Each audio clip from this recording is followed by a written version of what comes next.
दोस्तों, एक सवाल हमेशा उठता है कि पता नहीं क्यों, है ना। अब किसी भी विषय पर बात कीजिएगा तो आपके जहन में भी ये बात निकलेगी, पता नहीं क्यों।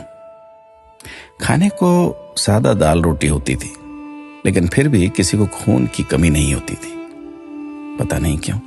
स्कूल में अध्यापक खूब कान खींचते थे, डंडों से पिटाई होती थी, लेकिन कोई बच्चा स्कूल में डिप्रेशन के कारण आत्महत्या नहीं करता था, पता नहीं क्यों।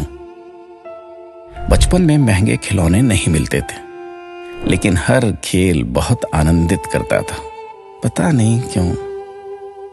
घर कच्चे होते थे, कमरे कम होते थे, लेकिन माता पिता कभी वृद्धाश्रम नहीं जाते थे, पता नहीं क्यों।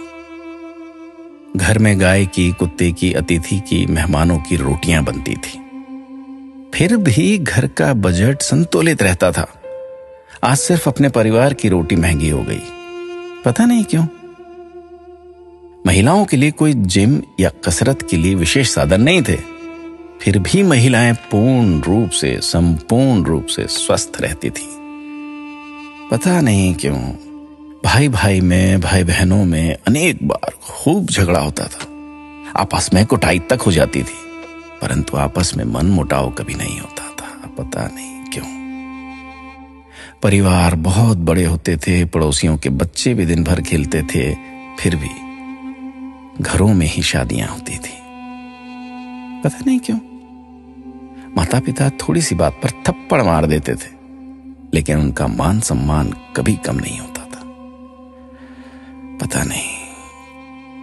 ऐसे अनेक क्यों के सवाल दिल में उठ रहे हैं।